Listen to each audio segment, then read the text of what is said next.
Taking Rio to Toronto was supposed to be a quick 3-hour drive, but somehow it turned into 6 hours after our map stopped working and we realized that we had been going the wrong way once we crossed the Canadian border. So this is the vlog of Rio's Toronto trip, which started a little chaotic but ended up being one of my favorite memories with him. Of course, Rio had no idea we were going to another country. He just knew he was coming with us, and honestly, that's all he cares about. The beginning of the trip was pretty smooth. He was mostly just relaxing in the car, looking out the window, and doing what he does best, being extremely cute and sleeping. But once we crossed into Canada, that's when things got a little stressful because our Google Maps stopped working. We didn't realize right away that we were going in the wrong direction, so what was supposed to be a short road trip turned into a much longer day. And honestly, traveling with a dog already takes extra planning, so getting lost in another country with Rio in the car was not exactly part of the plan. But he was such a good boy. He stayed calm, took his little naps, and somehow handled the situation better than the humans did.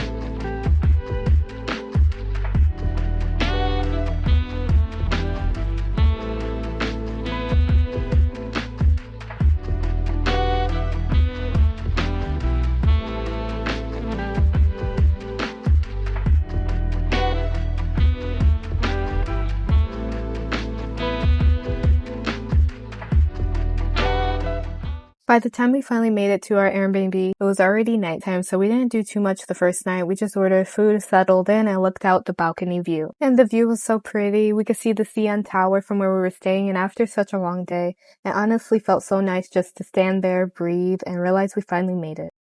The next morning was when the trip really started to feel exciting. I fed Rio, got him ready, and put him in his cute little hoodie from Comfort, because obviously, he had to have a Toronto outfit.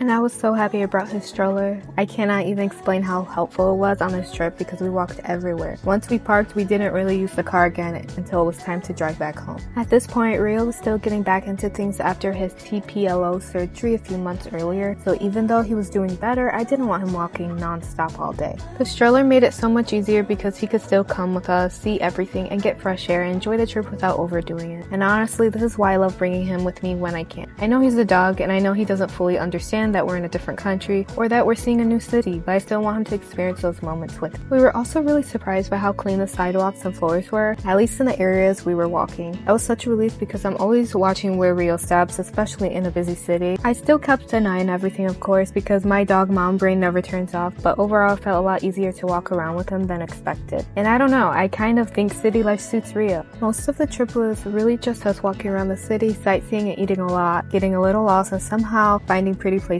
because of it. That's one of my favorite parts about traveling. Sometimes the best moments are the ones you don't really plan. We ended up finding Harbour Square Park and it became one of my favorite spots from the whole trip. We actually went there a few times before we left because it was so pretty and peaceful by the water. Rio loved watching the boats, walking around the grass, and just being outside, and seeing him happy there made the whole trip worth it. There's something about watching your dog experience a new place that makes it feel even more special. Like, I already knew I was going to enjoy Toronto, but seeing Rio gallop around the park and look so happy made me feel like, okay, this is exactly why I brought him. I haven't done a lot of traveling in my life, so every new place still feels really exciting to me, and if it's my first time experiencing a place, I want Rio to experience it too. Even if that means packing extra stuff, bringing the stroller, planning around breaks, and watching where he steps the entire time. Because at the end of the day, those little extra steps are worth it to me if it means he gets to be part of the memory.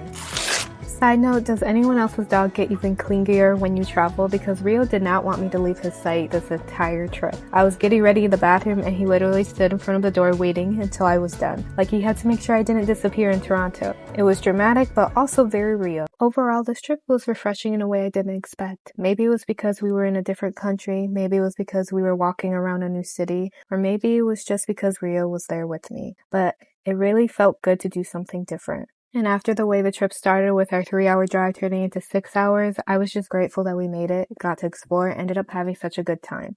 Toronto was beautiful, Rio handled it so well, and I think this trip officially proved that city dog life might actually be his thing.